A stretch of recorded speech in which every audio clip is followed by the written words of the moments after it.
O vídeo que você clicou já vai começar, mas antes, deixe seu like, compartilhe e se inscreva no canal. TV Flórida, a sua TV brasileira nos Estados Unidos. Já que você trouxe essa matéria, se você puder dar o contexto dela para a nossa audiência, Drilis. Vamos lá. Esse rapaz é um ator da Praça é Nossa e ele foi acusado, de repente, de ter sido condenado por abuso da própria filha. Estou usando um eufemismo aqui, tá? A questão que se coloca é, ele veio à tona e disse que ele teria sido inocentado em primeira instância e que uma juiz de uma vara lá teria retomado o julgamento e isso teria caído lá no portal do Léo Dias, caído na mídia e o cara colocado como abusador, mais uma vez eufemismo, da própria filha. O que me deixa desesperado nessa matéria, Marco Antônio, eu fiz um vídeo recentemente, quer dizer, vou lançar o vídeo ainda, de um sujeito que foi, por exemplo, ele foi queimado com água fervendo pela própria mulher, ele foi esfaqueado, e aí ele fez uma denúncia contra ela, o juiz negou, ou o delegado negou essa denúncia, e ele ainda está sendo processado por abuso psicológico. O que eu quero dizer fundindo essas duas matérias, né? Eu não sei se esse homem realmente é um abusador, ou se ele é uma vítima do massacre de uma justiça feminista. Quando você tem uma justiça que nega uma apelação de um homem que foi esfaqueado, foi queimado vivo pela própria mulher. A mulher ainda gozou e zombou dele. Ainda processa ele por abuso psicológico. Qual que é o grau de veracidade que você tem numa justiça que condena um homem, que, como está vendo as fotos aí, todos os 5 filhos dele elogiam o cara, fala que ele é um pai amoroso, que é um pai responsável. Mais uma vez, eu não sei. Eu não consigo saber e tomar um veredito sobre um homem que eventualmente é acusado de abusar da própria filha e colocado assim, de uma maneira, para mim, assintosa, em todos os canais de mídia dizendo que ele é um abusador, sendo que as filhas negam, as outras filhas dele negam, sendo que ele teria sido inocentado em primeira instância. Ou seja, você faz um conluio entre uma justiça feminista e uma grande mídia feminista, que você torna turva toda a possibilidade de uma mínima investigação da realidade. O meu ponto de colocar essa matéria, Marco Antônio, é o desespero de você não saber se você confia em ninguém mais. Se você tem uma justiça, a gente estava falando exatamente da ideologização dos meios de comunicação, a gente estava falando exatamente da ideologização dos meios de justiça. Se você não confia mais na justiça, se você não confia mais numa grande mídia, você vai confiar em quem? Entendeu? Olha só que desespero, que angústia. Que angústia problemática é você ver uma notícia, o sujeito abusou da própria filha e foi condenado. Aí você vê, o sujeito não foi condenado em primeira instância, é uma vara de uma juíza meio feminista lá que recuperou o negócio e condenou o sujeito. Uma coisa estranhíssima. Aí você coloca isso na mídia, numa mídia de fofoca. Coloca a cara do homem estampado. Léo Dias. Portal Léo Dias. Aí explode. Explode. Esse cara é um monstro? Ou o monstro é quem está condenando ele de maneira precipitada? É o jornalista que está condenando ele de maneira precipitada? É a juíza que retomou o processo para condená-lo, sei lá, por uma perspectiva ideológica? A gente não sabe. E a gente não sabe, o meu desespero é não saber, porque eu não confio mais nem na justiça brasileira e nem na mídia brasileira. Exato. Muito bom o ponto que você trouxe, Adriles. Vamos aprofundar nisso, porque essa pressuposição, e eu quero expandir esse ponto para a Carol, essa pressuposição de uma justiça que não tem isonomia, uma justiça parcializada, uma justiça que vai sempre enveredar por caminhos ideopáticos, ideológicos, isso está se agravando no Brasil, Carol. E a culpa disso também é do STF, que vem promovendo essa agenda top-down, né? De cima para baixo. Sexta-feira eu estava até num painel da Lexon, né, que é um instituto que eu tenho com outros advogados. Na verdade, tem o Hélio Beltrão, tem o Mauad, que é economista, que é engenheiro também, que a gente defende que a Constituição seja interpretada da forma como ela está escrita, não da cabeça do Alexandre de Moraes, né, que o Estado só existe para preservar as liberdades. Era um painel exatamente sobre censura e sobre liberdade de expressão.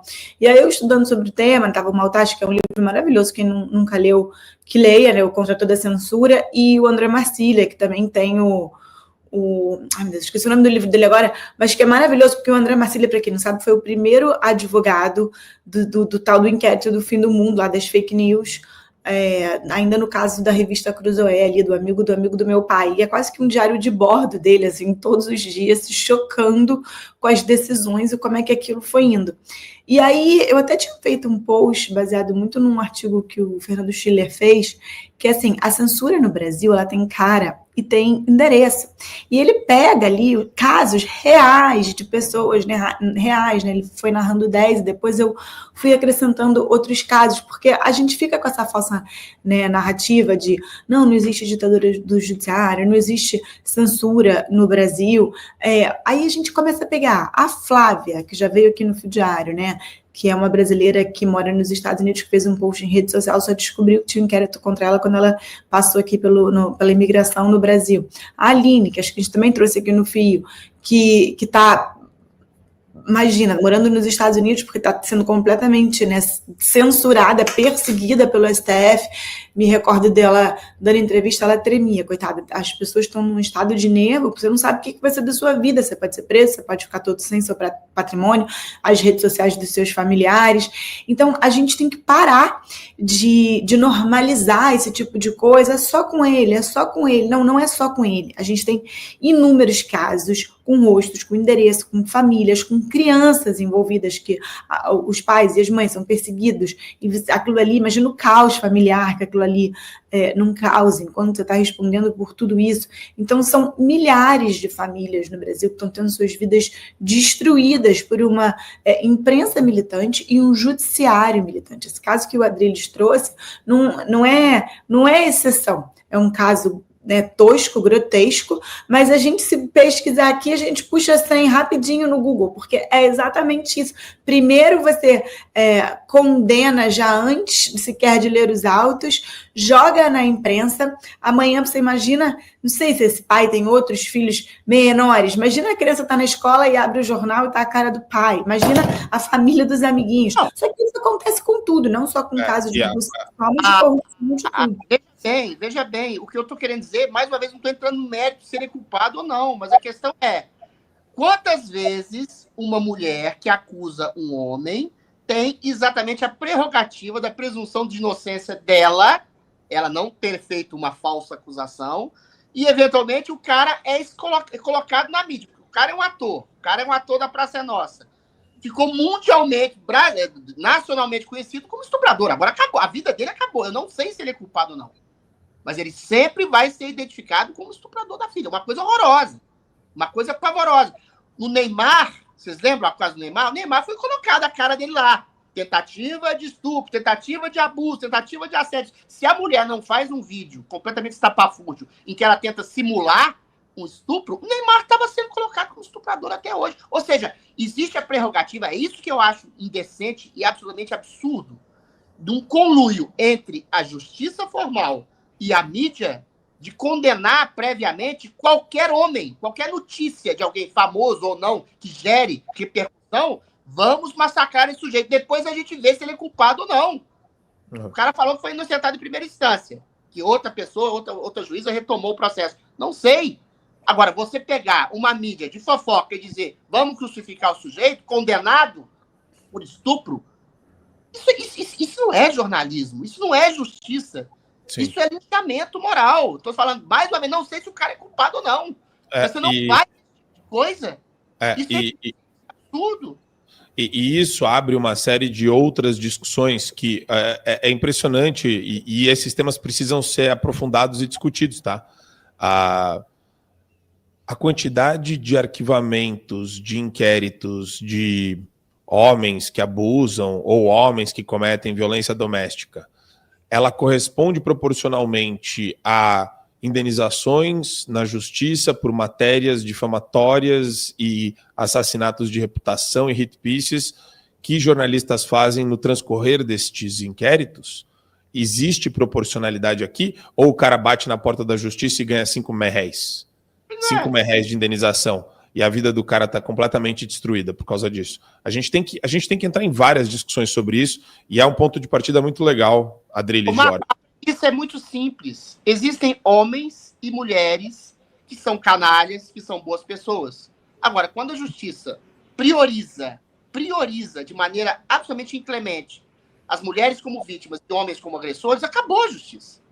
Que você cria uma narrativa, mais uma vez, uma narrativa feminista contra homens. Claro que existem homens que agridem, que estupram, que abusam, que assediam, mas todos os homens, antes do ônus da prova, são culpados?